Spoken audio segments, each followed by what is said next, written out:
Students 2IITN सरकारी को subscribe कीजिए और बेल आइकन को भी प्रेस कीजिए ताकि आप कोई वीडियो मिस ना कर सके।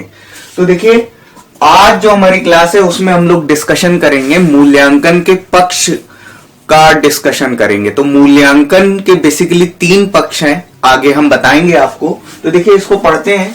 शिक्षा जगत में मूल्यांकन प्रक्रिया को नवीनतम रूप प्रदान करने का जो श्रेय है वो डॉक्टर बीएस ब्लूम को दिया जाता है। जो डॉक्टर बीएस ब्लूम है, उन्होंने ही मूल्यांकन के पक्ष के बारे में बताया था, अपनी पुस्तक में बताया था। इसकी शैक्षिक उद्देश्यों की प्रक्रिया को त्रिध्रुवीय प्रक्रिया कहा जाता है। ये लाइन भी इंपॉर्टेंट है। इसकी जो शैक्षिक उद्देश्यों की जो प्रक्रिया होती है उसे त्रिध्रुवीय प्रक्रिया हम कहते हैं, क्योंकि उन्होंने शैक्षिक उद्देश्यों का वर्गीकरण 3 पक्षों में किया था। शैक्षिक उद्देश्यों का जो वर्गीकरण किया था वो उन्होंने 3 पक्षों में किया था। देखिए, ये हमारा पहला है संज्ञानात्मक पक्ष, दूसरा है भावात्मक पक्ष और तीसरा है आपका क्रियात्मक या कौशलात्मक पक्ष। ठीक है। तो जो संज्ञानात्मक पक्ष होता है वो बच्चों के ज्ञान से संबंधित होता है। बच्चों के ज्ञान, इसको हम संज्ञानात्मक पक्ष भी बोल सकते हैं, इसी को हम ज्ञानात्मक पक्ष भी हम कहते हैं। तो ये संज्ञानात्मक पक्ष और ज्ञानात्मक पक्ष आपका एक ही बात है और ये संबंधित किससे होता है? ये बच्चों के ज्ञान से संबंधित होता है। भावात्मक पक्ष क्या होता है? भावात्मक पक्ष जो होता है वो बच्चों की रुचि से संबंधित होता है। बच्चों की रुचि से संबंधित होता है कि बच्चे क्या पसंद करते हैं, बच्चे किस एक्टिविटी के साथ पढ़ना पसंद करते हैं, ये इससे आपका भावात्मक पक्ष आपका रहता है। तो देखिए, जो भावात्मक पक्ष है ये आपका रुचि से संबंधित रहता है। और देखिए, जो आपका जो क्रियात्मक पक्ष होता है, क्रियात्मक पक्ष या कौशलात्मक पक्ष, तो इसमें क्या होता है, जो शिक्षक जो पढ़ाते हैं उसके थ्रू जो कौशलों का जो विकास होता है, जो कौशल का, क्रियाओं का जो विकास होता है वो आपका क्रियात्मक या कौशलात्मक पक्ष के अंतर्गत आता है। तो चलिए इसके आगे बढ़ते हैं हम लोग। तो आइए देखिए, संज्ञानात्मक पक्ष में हमको क्या लिखना है उसको थोड़ा सा हम लोग देख लेते हैं। तो देखिए, मूल्यांकन के ज्ञानात्मक पक्ष और संज्ञानात्मक पक्ष आपका एक ही होता है कि अंतर्गत बालकों की योग्यताओं, क्षमताओं, ज्ञान, चिंतन, समस्याओं, ज्ञान, इन सब का मूल्यांकन करा जाता है।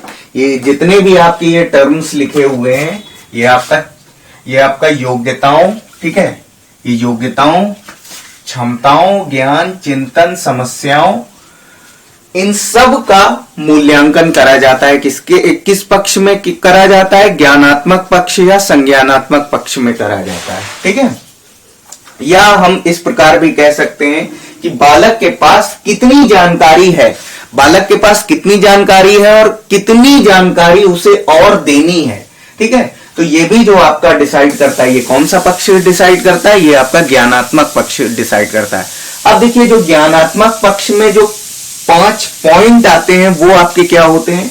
ये 5 जो आपके महत्वपूर्ण बिंदु हैं ये आपके क्रम से होते हैं, यही आपका क्रम होता है। देखिए, सबसे पहले जो बालक है वो क्या करेगा? ज्ञान अर्जित करेगा। ठीक है, ज्ञान अर्जित करेगा। फिर जब ज्ञान अर्जित करेगा उसके बाद क्या हो जाएगा? बोध यानी कि जो ज्ञान उसने प्राप्त करा है वो उसके समझ में आएगा। ठीक है, तो ये आपका समझ में आ गया, ये आपका दूसरा हो गया। ठीक है, फिर उसके बाद जब समझ में आ गया है तो छात्र क्या करेगा? अब उसका प्रयोग करेगा। तो प्रयोग आपका ये एप्लीकेशन उसके अंतर्गत आ गया। ठीक है, और प्रयोग के आधार पर क्या होगा?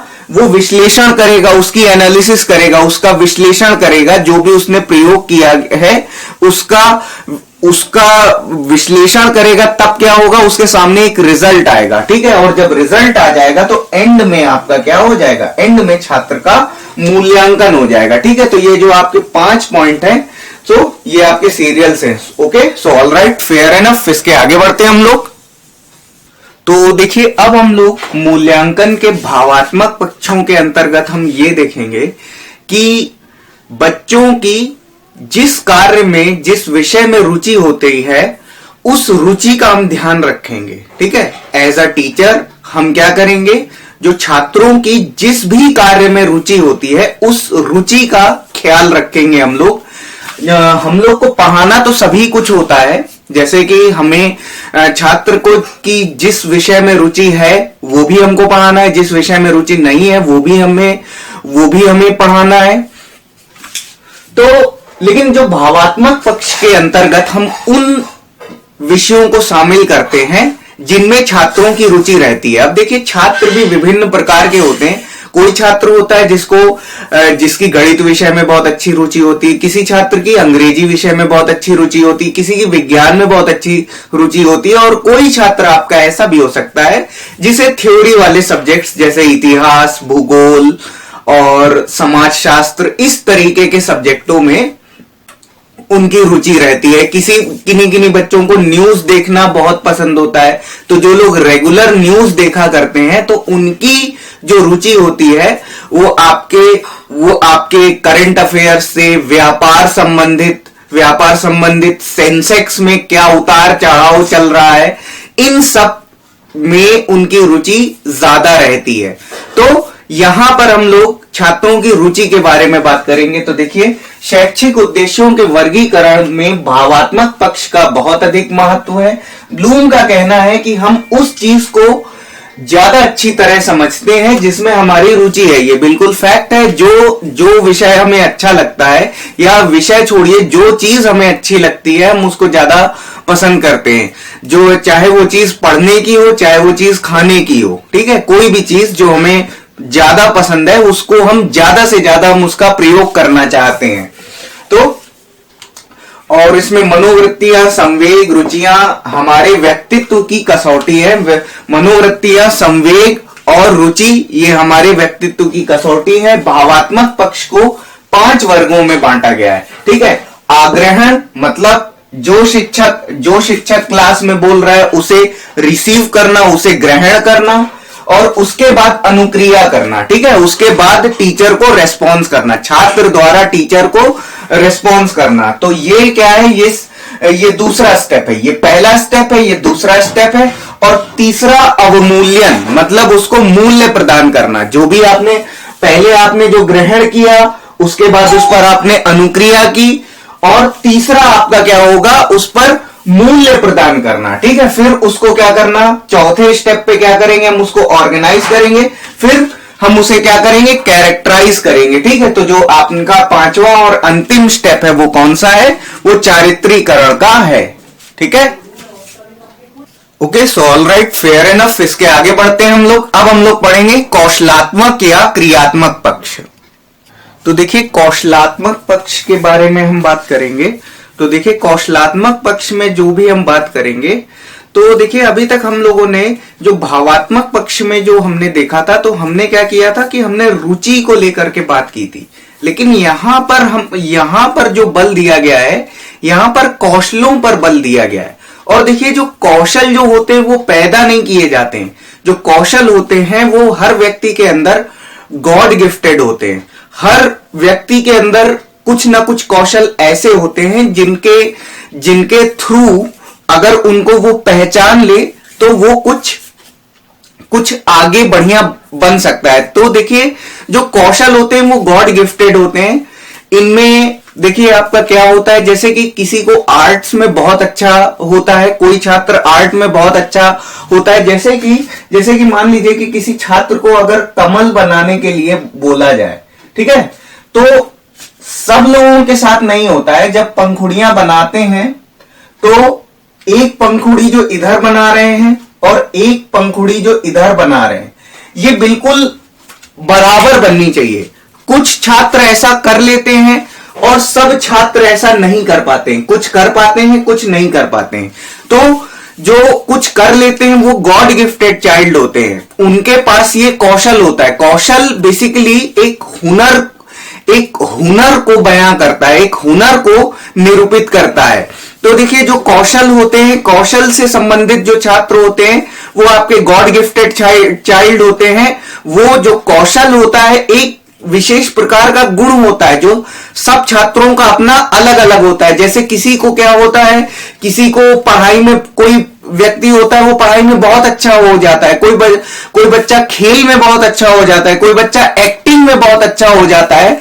तो ये सारे जो एक्टिंग हो गया, खेल हो गया, पढ़ाई हो गया, ये एक विविध प्रकार के कौशल होते हैं। तो कौशल होते हैं, तो हम इन्हीं को हम यहां पर देखना है हमको। आइए इसको थोड़ा सा पढ़ते हैं। देखिए, कौशलात्मक पक्ष के अंतर्गत शारीरिक एवं क्रियात्मक कौशलों पर बल दिया जाता है। जो शारीरिक होते हैं, जो शरीर से जुड़े हुए कौशल होते हैं, और जो आपके क्रिया से जुड़े हुए जो कौशल होते हैं, दोनों ही प्रकार के कौशलों पर बल दिया जाता है। ठीक है, जैसे विज्ञान के उपकरणों का प्रयोग, ठीक है, तो विज्ञान के उपकरणों का जो प्रयोग होता है वो सब छात्रों के बस की बात नहीं होती है कि उनको प्रयोग सही कर लें। जो आपके विज्ञान के जो प्रैक्टिकल संबंधित उपकरण होते हैं, जैसे आपका एमीटर होता है, वोल्ट मीटर होता है, व्हीट स्टोन ब्रिज होता है, और आपका ट्यूनिंग फॉर्क होता है, तो इन सारे एपरेटस को यूज करना, ठीक है। कुछ बच्चे जो होते हैं जो प्रैक्टिकल में बहुत अच्छे हो जाते हैं, प्रैक्टिकल में उनका कौशल विकसित हो जाता है, तो वो जो छात्र होते हैं वो इन उपकरणों का सही से प्रयोग कर लेते हैं। लेकिन बहुत सारे छात्र ऐसे होते हैं जो इन सभी उपकरणों का प्रयोग ठीक से नहीं कर पाते हैं, तो उन्हें क्या होती है, कदम कदम पर एक शिक्षक की आवश्यकता होती है। तो ऐसे छात्र जिनके मतलब कौशलों को लेकर के हम बात करते हैं, तो ये आपका कौशलात्मक पक्ष के अंतर्गत होता है, ठीक है। और ये मानचित्र, रेखाचित्र, चित्र बनाना, ये सब जो प्रयोग होते हैं, ये भी सारे कौशल के अंतर्गत होते हैं। इन्हें भी 5 वर्गों में विभाजित किया गया है। देखिए, उत्तेजना या उद्दीपक, ठीक है, ये आपका क्या होता है, ये आपका अंदर से होता है, ठीक है, ये आपके अंदर से होता है। ये आपको शिक्षक द्वारा नहीं बनाया जाता है, ये आपके अंदर से आता है कि मुझे करना है, ठीक है। तो ये इसीलिए ये क्या है, उत्तेजना या उद्दीपक, ठीक है। एक अंदर से आपको एक मोमेंटम मिलता है कि मुझे इस कार्य को करना है, ठीक है। मतलब मुझे ड्राइंग अच्छा करना है, तो ये आपके अंदर से आता है, ठीक है, किसी शिक्षक के बताए जाने से नहीं आता है, ठीक है। तो ये उत्तेजना या उद्दीपक, ठीक है। फिर गत्यात्मक क्रिया, फिर जब आपके अंदर से वो बात आती है तो आप उस पर क्या करते हैं, क्रिया करते हैं, ठीक है। फिर क्या होता है कि जो भी आप करते हैं, ठीक है, आपका उस पर एक कंट्रोल रहता है, एक सेल्फ कंट्रोल रहता है, ठीक है। तो वो आपका नियंत्रण में होता है। तो नियंत्रण होता है कि अगर आप जैसे कोई चित्र बना रहे हैं, ठीक है, कोई चित्र बना रहे हैं, तो आपको लाइन को, किसी रेखा को कितना डार्क करना है, कितना हल्का रखना है, ये आपके कंट्रोल से होता है, ठीक है। और उस पे आप सामंजस्य, आपका चौथा स्टेप है, सामंजस्य आप स्थापित कर लेते हो, और अंत में आपका होता है स्वाभाविकरण, ठीक है। तो आज की क्लास के लिए इतना ही, ठीक है। और इसके आगे का जो भी है कंटेंट, वो हम लोग नेक्स्ट क्लास में पढ़ेंगे। Okay, so all right, fair enough. God bless you all, and this is the